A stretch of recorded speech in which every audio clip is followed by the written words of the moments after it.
know who we are. You know who we are. We are QPR.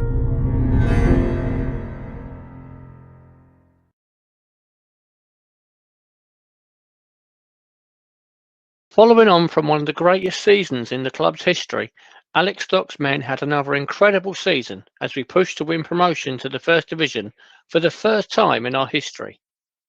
After 16 years in the Third Division, QPR went into the 1967-68 season on a massive high in the Second Division. Rangers had of course not only won the Third Division, scoring over 100 goals, but also won the League Cup.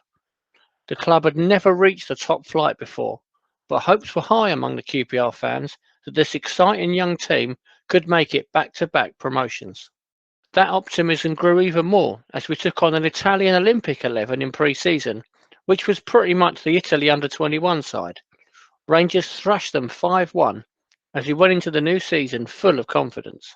There had been a few changes over the summer though. The Springett brothers swapped clubs, with Peter leaving QPR to join Sheffield Wednesday, and his brother Ron returned to QPR. Ron had played 88 times for QPR in the 50s, and after his move to Sheffield Wednesday, he won 33 England caps and was in the squad for the 1966 World Cup. He also played in the FA Cup final in 1966, so his return to QPR was an exciting one. Jim Langley had retired at the end of the previous season, so QPR brought in 24-year-old Alan Harris from Chelsea. Another who came with real pedigree, having played in the FA Cup final in 1967. He was the brother of the infamous Ron Chopper Harris and was a very dependable fullback. He was signed for a fee of £30,000 from Chelsea, which showed that QPR were a club with ambitions to be in the top flight. Dave Clement had made just the one appearance the previous season, but this would be his breakthrough year as he became a regular in the side at right back. One big blow to the team though was an injury to star man Rodney Marsh, who had broken his foot and missed the first 3 months of the season. Now the opening day of the season saw QPR make the trip to Portsmouth, lining up in an attacking 4-2-4 formation. There were debuts for Ron Springett and Alan Harris, whilst Tony Hazel moved to centre-half to cover the injured Frank Sibley. Bobby Keach started the season alongside Hazel after an injury to Ron Hunt. Ian Morgan replaced Keith Sanderson in midfield, whilst Mick Leach started up front in place of Rodney alongside Mark Lazarus, Les Allen and Roger Morgan. Portsmouth was never an easy place to visit, and Rangers came away with a creditable 1-1 draw, Roger Morgan getting the goal for QPR. Up next was another away trip, this time to Bristol City, and it was the first win of the season. Mick Leach produced an impressive performance for QPR. He scored twice in a 2-0 win to push Rangers up to second at this very early stage of the season. Our first home game was against Norwich City, and the Match of the Day cameras were there to see if QPR could build on their impressive start to the season. Match of the Day today welcomes Second Division football back to Loftus Road for the first time in 15 seasons. Queen's Park Rangers, the surprise team of last season, the League Cup winners and also Third Division champions, playing their first home game of the season. They made a great start with 3 points from 2 away games, with 3 players still off injured. A big crowd in the bright sunshine today. And Queen's Park Rangers, as I say, missing 3 of their star players, but nevertheless, they've got up to a great start. There's the team. And number 3, Harris, Alan Harris, you'll recognise him as the man who played for Chelsea in the FA Cup final last season, close season signing. There's number 7, Mark Lazarus, perhaps the most popular player with the Queen's Park Rangers fans. Les Allen, former Chelsea and Tottenham Hotspur player. Goodbye with Queen's Park Rangers. Leach. Allen. Allen. Leach. Oh, another great save, but the referee has given a penalty. A penalty. Allen was tripped, so it's a penalty kick. The skipper is going to take the kick, Mike Keane. Now, what are the odds on Keelan saving it? None at all. A great penalty kick. Now Lazarus. Ian Morgan, brother Roger on his left. It's a goal! The first mistake made by Keelan.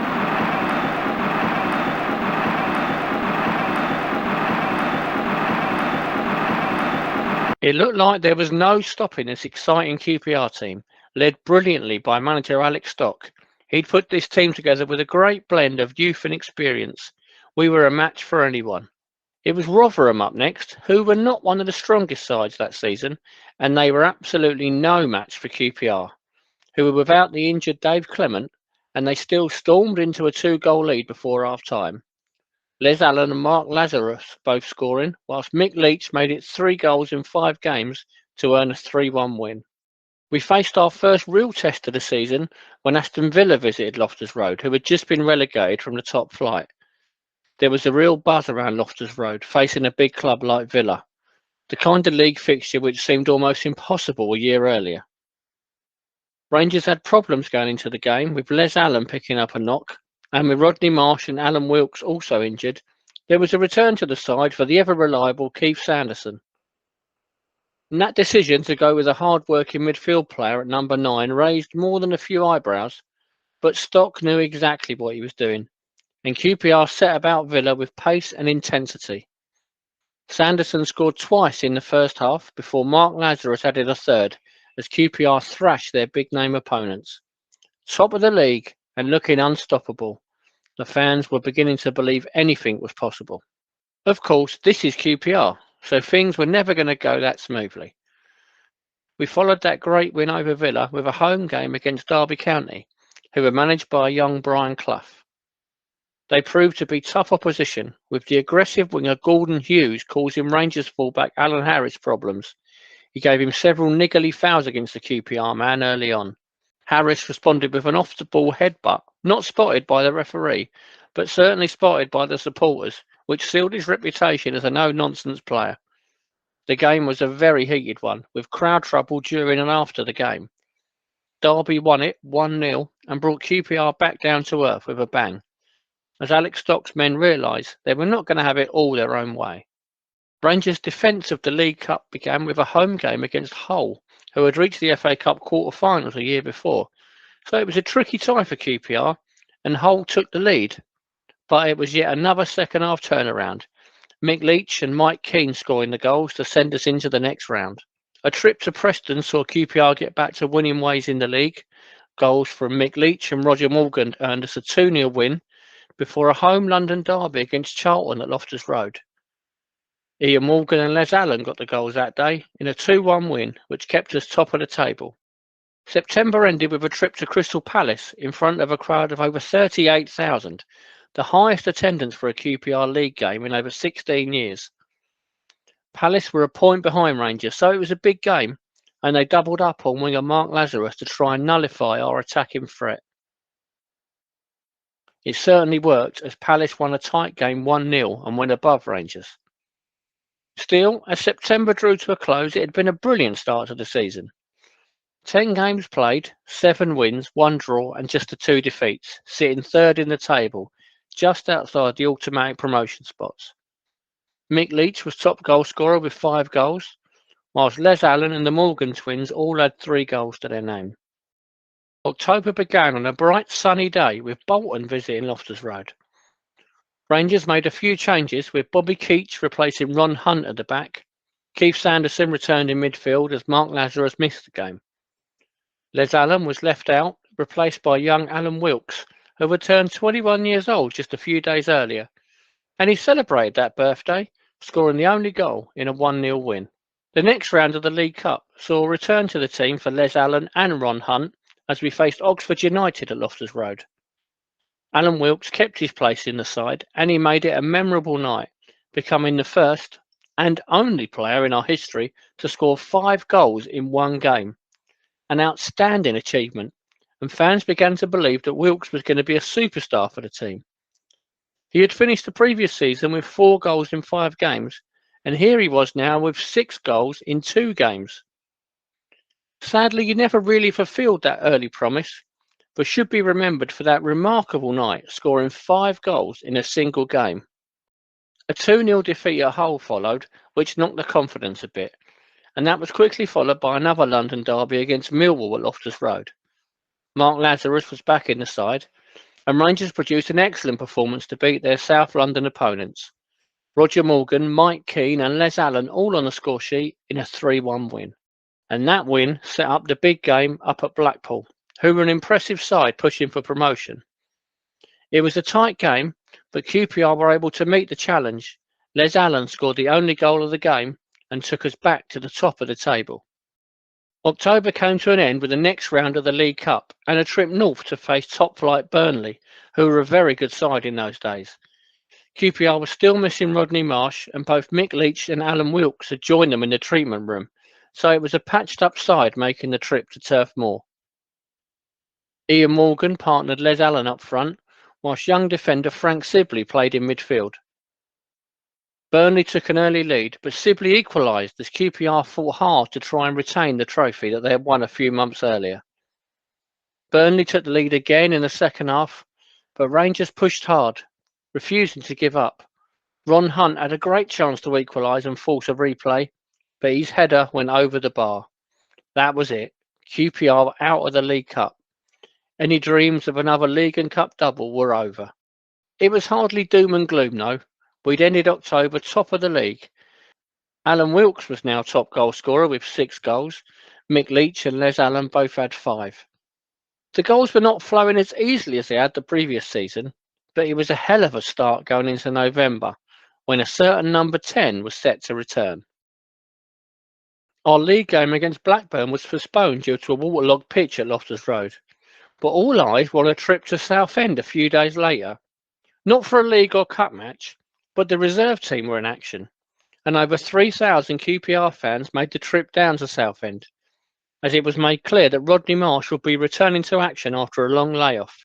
QPR fans greeted their hero like a rock star, and he of course scored on his return. A crowd of 5,000 saw the next reserve game, again against Southend, with Rodney scoring again in a 3-1 win at Loftus Road.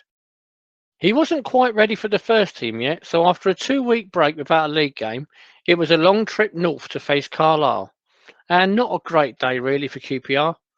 Frank Sibley scored again, but it was a 3-1 defeat, and we dropped down to 4th in the table. It was now time though for the return of Rodney Marsh to the first team, in a midweek home game against Middlesbrough, who had been promoted by QPR the previous season. It didn't take long for the King to make his mark, as Rodney Marsh opened the scoring after just 3 minutes with a close-range effort.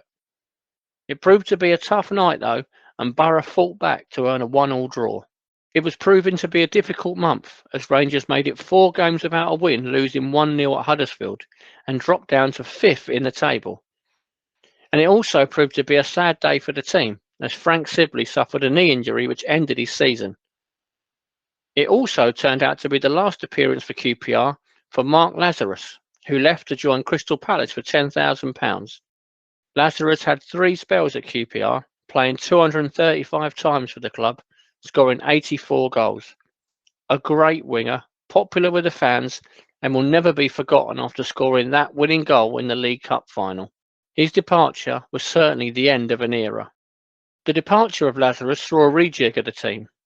Ian Morgan moved to the wing, with Les Allen dropping into midfield. Alan Wilkes returned up front alongside Rodney Marsh, and Ipswich Town were the visitors. They were another side pushing hard for promotion. An early goal from Rodney Marsh was all that separated the two sides as we got back to winning ways. It was another team in the promotion race next, as we travelled to Birmingham City, who QPR had absolutely thrashed in the League Cup semi-final the previous season. Birmingham were in no mood for a repeat of that one here, and they ran out 2-0 winners. The match against Blackburn was then rearranged as Keith Sanderson returned to the team, and he helped us to an impressive performance as we returned to form. Marsh was in fine form up front as he began to regain his match fitness.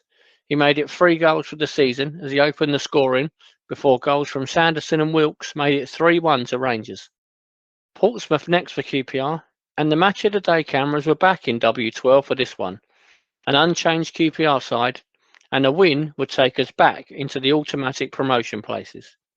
Hazel to take the free kick for Rangers.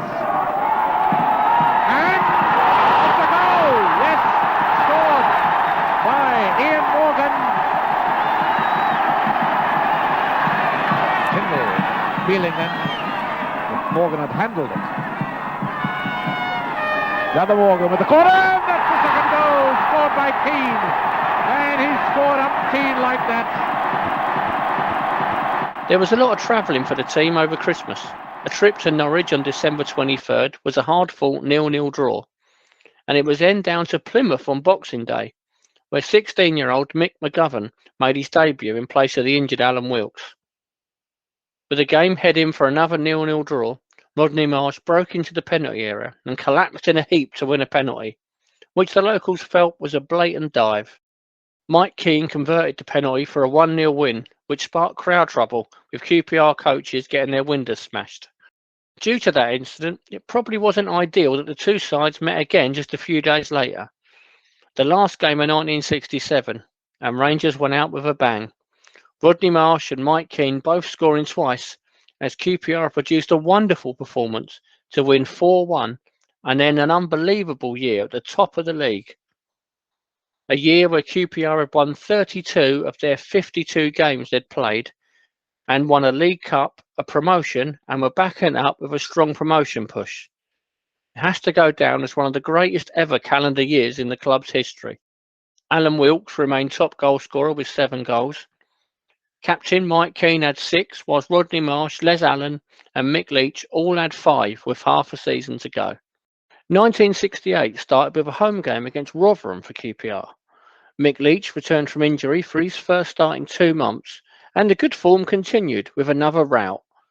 Leach marked his return with 2 goals. Ian Morgan added another 2, with Rodney Marsh and Roger Morgan completing the scoring in a 6-0 win for Rangers. Preston were up next, and it was another win for Rangers. Rodney Marsh with a double in a 2-0 win before we faced Preston again a week later in the FA Cup. This time, Rangers were on the wrong side of the result.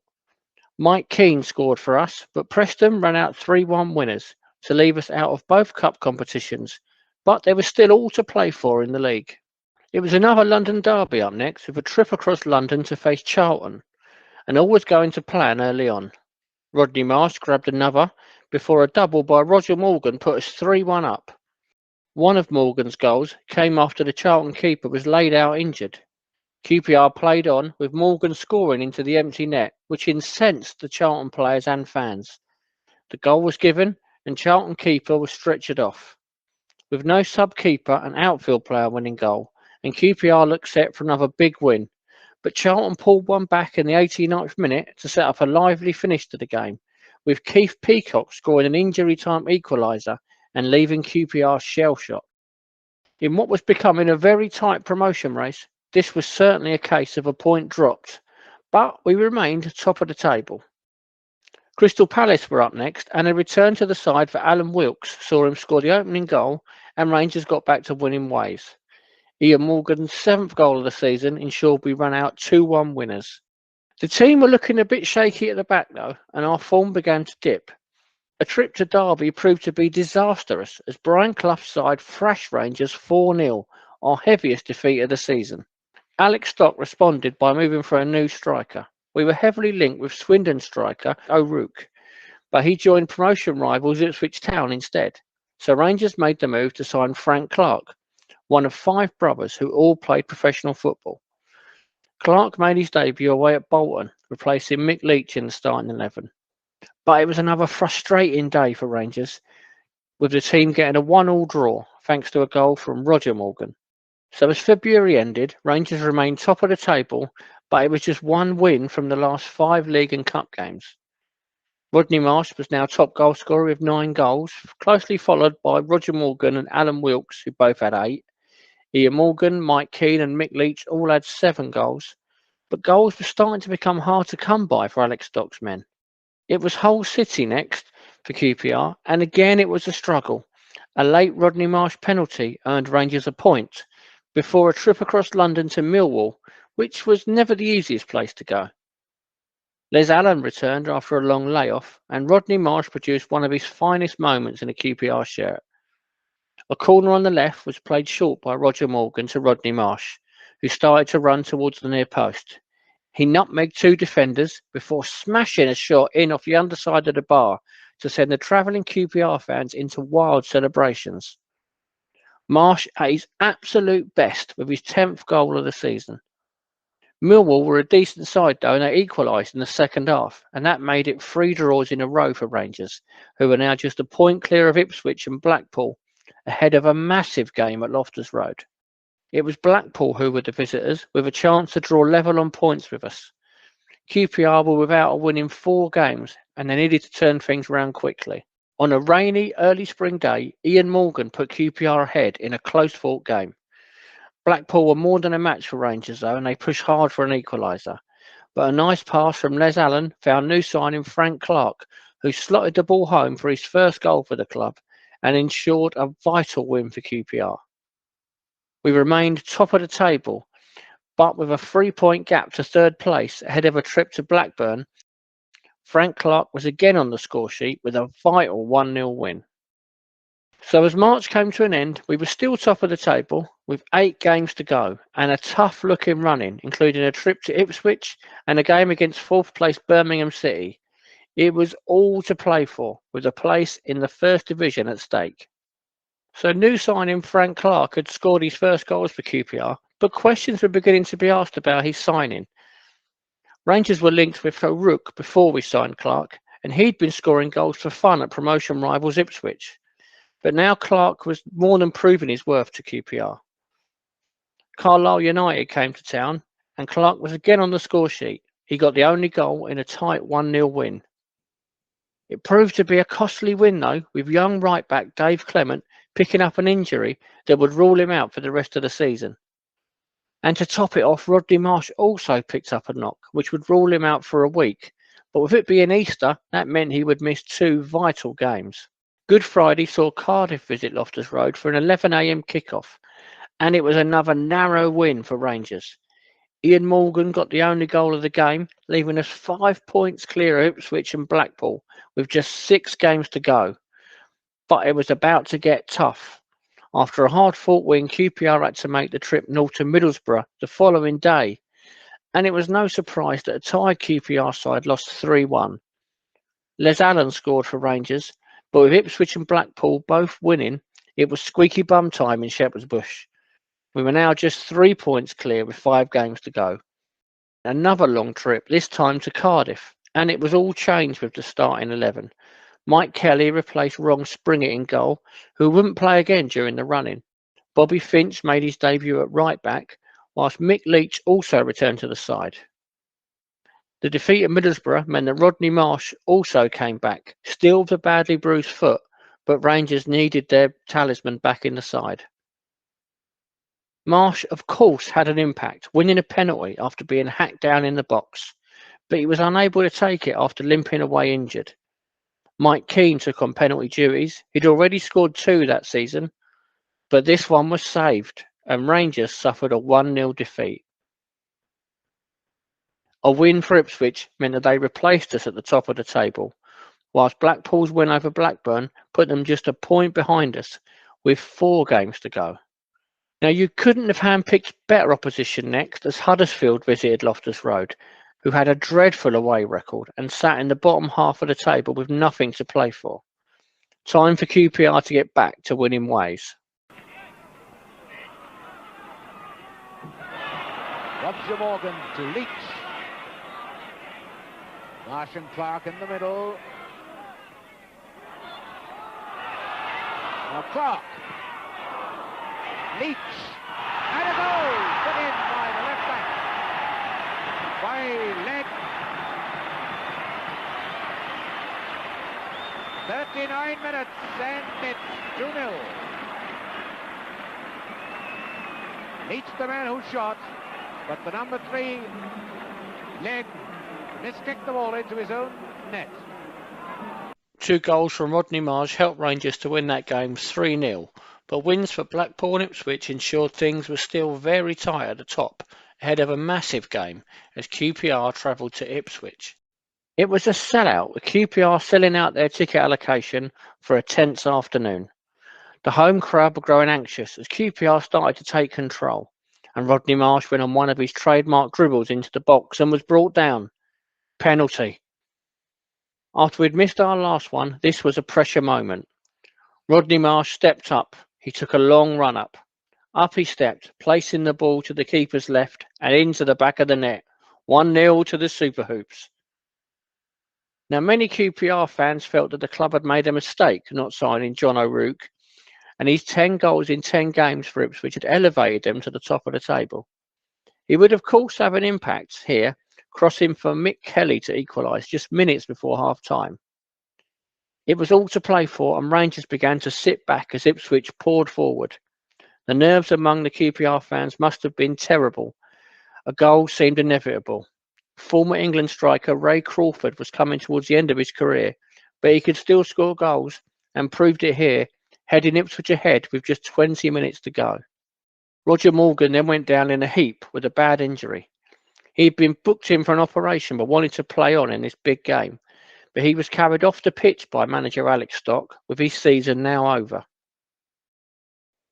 Morgan had played through the pain all season to help the team when he really should have had an operation, and he ended up struggling with knee problems for the rest of his career, which was eventually cut short by this injury. With Blackpool winning, it looked like our chances of promotion might be over, as we were dropping to third if the score stayed the same. As the clock ticked to 90 minutes, substitute Les Allen stood over a free kick, as everyone bar the goalkeeper went forward. Allen floated the ball in, and up rose Mick Leach at the far post over a mass of bodies to head the ball into the back of the net. Rangers had got the point and were in second place ahead of Blackpool on goal difference. Ipswich still had a game in hand and faced Crystal Palace midweek, with several thousand QPR fans making the trip to South London, hoping to see them drop points. But Ipswich were in fine form and thrashed Palace 3-1. 2 games to go, now 2 points behind Ipswich. It was starting to feel like the league title was heading to Portman Road. Our final home game of the season was against Birmingham City, who were very tough opposition. They sat in 4th place, having reached the FA Cup semi-final. A crowd of over 25,000 was the biggest at Loftus Road since a game against Brentford in 1951. Ian Morgan settled the nerves with his 10th goal of the season before Mick Leach added a second in what turned out to be a comfortable win for QPR. Wins for Ipswich and Blackpool meant that it was all set up for the final day of the season. Ipswich needed a point at home to Blackburn to win the title, whilst QPR and Blackpool faced away games. Blackpool at Huddersfield and QPR at Aston Villa.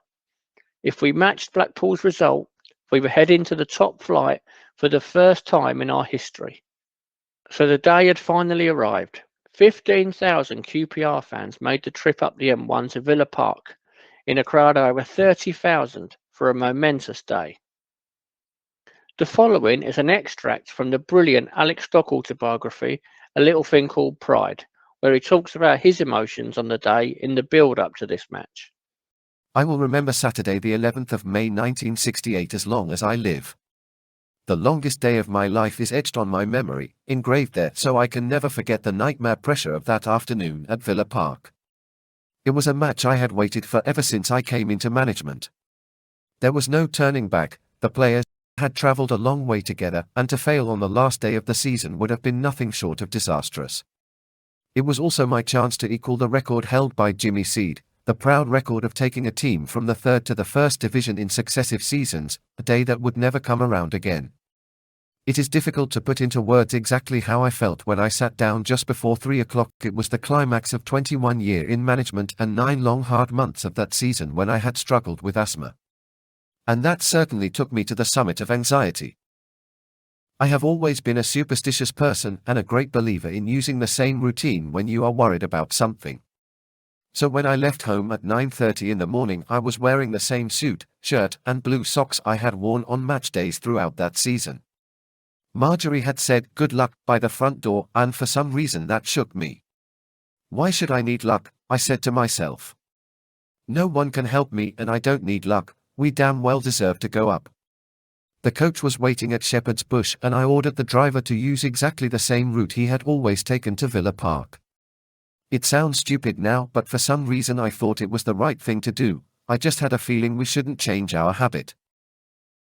As we were passing through Newport Pagnell, I suddenly began to think of the referee Leo Callaghan, a solid, honest man. I hoped he knew what this game meant to me. I remembered the last time he had controlled one of our games at Loftus Road and how we looked after him. I hope he remembers those sandwiches we had that day. I thought to myself, they were a big special and Leo commented on them. I began to get quite neurotic about Callaghan and the sandwiches we had given him for an after-match snack. Remember those sandwiches, Leo, I kept saying to myself. Remember those bloody sandwiches. Les Allen once again started in place of the injured Roger Morgan, but it was a tough start as Rangers seemed a bit overawed with the occasion. Villa went 1-0 up and the promotion dream was starting to fade. But then news came through that Blackpool were also behind. So at half-time, Rangers were still heading to the First Division, but certainly needed a better second-half performance to make sure. Rangers were better after the break, but still behind, and news came through that Blackpool had turned it round and were now 3-1 up. Only a win would do now for Rangers. 20 minutes to go, and a free kick out wide, with Les Allen stood over it. He floated the ball into the box, and up rose Mick Leach just as he did at Ipswich to head the ball past the keeper. But this time, the ball struck the bar and bounced down on the line. Where's the Russian linesman when you need him? But we had a Welsh referee who was in no doubt the ball across the line, and he gave the goal. 1-1. Hope now for QPR, as the fans urged the team forward to get the winner. Alex Stock was a nervous man on the bench. He recalls these feelings in his autobiography. I did everything I could to lift the players, shouting and screaming, jumping up and down, pointing, encouraging, criticizing, but with 15 minutes left I had nothing more to offer. I had run out of everything, including steam and prayers, and I could see my dream disappearing. 8 minutes to go, and the hard-working Frank Clark held onto the ball and picked out Rodney Marsh with a beautiful pass for him to run onto. Marsh got ready to pick his spot. The crowd froze, and time seemed to stand still. Just as Marsh went to shoot, Villa defender Keith Bradley lunged in with a last-ditch tackle, taking the ball just off Rodney's foot. But it sliced spectacularly past his own goalkeeper and into the back of the net. The crowd went wild, fans in absolute ecstasy. Over to Alex Stock. I screamed at Bill Dodgen to find out how long to go. 3 minutes, boss, he said. 3 minutes, how could they do this to me? I was up on my feet again, and this time the only person I could think of was the referee. Leo, I screamed, blow the whistle, you Welsh bastard. This means a lot to me, come on, it's time. Knowing full well there were 2 minutes left. Callaghan had to stop the game and ordered me to calm down, but it wasn't easy. 30 seconds to go when Villa were given a free kick just inside our half, and of course they ordered everyone into our penalty box. As the kick dropped towards our goal, all I could see was a mass of claret and blue shirts pouring on our goal. It was like the charge of the Light Brigade, and I could hardly bear to watch. Christ, I thought, they are going to score. Then it happened, dear Leo Callaghan. He did remember those sandwiches and he blew the final whistle. We were up, we had reached the First Division. Ipswich drew at Blackburn to seal the title. Blackpool had also won to finish level on points with QPR. But then if you finished level on points, it went to goal average rather than goal difference. QPR had an average of 1.86, whilst Blackpool were 1.65. So it was QPR heading up, and Blackpool remained in Division 2. Although they did go on to win promotion the following year. Rangers finished the season in second place, an unbelievable achievement. Alan Harris, Mike Keane and Ian Morgan were all ever present that season with 46 appearances. Roger Morgan played through the pain to feature 44 times. Rodney Marsh was top scorer again with 14 goals in just 26 games. Ian Morgan got 10 from out wide, whilst Mick Leach also got 10, with 3 of those absolutely vital in the final 3 games of the season. Roger Morgan got 8 goals, as did Alan Wilkes, who of course had that stunning night, scoring 5 against Oxford United.